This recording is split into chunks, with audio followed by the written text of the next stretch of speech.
Gudomiyaha wasarada waxbarshada iyo sayniska ee gobolka Awdal Xuseen Sitiin Farax ayaa waxa uu maanta kulan la qaatay shaqaalaha wasarada waxbarshada iyo sayniska ee gobolka Awdal. Kulankan ayaa waxa ujeedadiisu daarneed abaalmarino shaqaalaha wasarada waxbarashada iyo sayniska ee gobolka Awdal lagu abaalmarinayay kuwoogii ugu wanaagsanaa ee loo gartay in la abaalmariyo. Ugu horreyn waxa halkaasi ka hadlay oo ka warbixiyay abaalmarinadani gudoomiyaha wasarada waxbarashada iyo sayniska ee gobolka Awdal Xuseen Sitiin Farax waxana uu yiri dhammaan shaqaalaweynaha xarunta wasarada gobolka assalaamu calaykum waraxmatullaahi wabarakaatuh. maanta waxaynu u fadhinaa laba barnaamij mid waxa weeyaan abaalmarinta shaqaalihii ugu fiicnaa bishii lixaad si aynu ballanta ku kala qaadanay. waxa la eegayay laba qodob ayaa muhiimadu ahayd saynu wada ogsoonahay. ta koobaad qofka dadka ugu wanaagsan xagga xaadiriska ayaa lambar 1 xaadiriska inta ugu fiican baadana si kala hufaynaa. waxaynu eegaynaa shaqadii uu mas'uulka ka ahaa sidee buu gutay. marka labadaas oo la isku daray ayaa waxaynu ka soo ururinay shaqaalihii ugu fiicnaa. marka hore waxay ahayd inaynu 3 san balanteena ahayd 3 qof ee ugu wanaagsan in aynu abaal marino.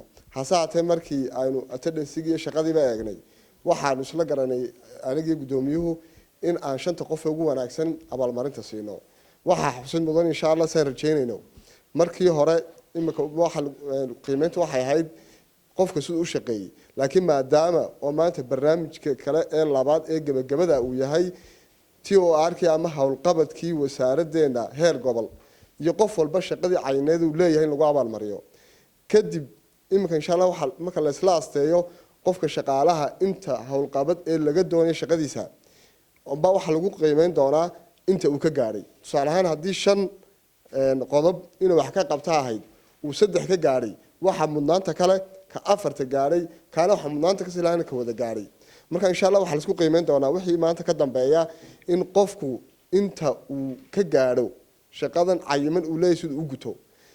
maanta barnaamijkeena labaadna wuxuu ahaa guddigeena u saarnay sidii loo dejin lahaa TOR-kii wasaaraddeena heer gobol iyo shaqadii cayineed qof walba lahaa taasoo meel kale aan laga keenin laakiin hawl qabadkii guud ee wasaaradda waxbarashada oo af Ingiriis ku qornaa in ay 7 xubnood oo gudoomiyuhu hormood u ahaa ay sameeyeen oo ay turjumeen kadibna ay ku saleeyeen keeni heer gobolaha.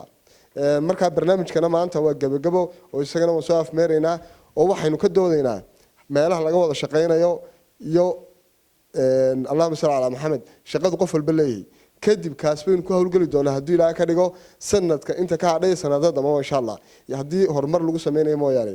marka maanta halkan barnaamijkeena waxaynu abaal marin doonaa 5 qof ee ugu wanaagsanayd xagga xaadiriska iyo talabaad shaqadooda. labadaas oo la isku daray insha Allah waxay noqonaysaa in qofkii abaal marintii la siiyo.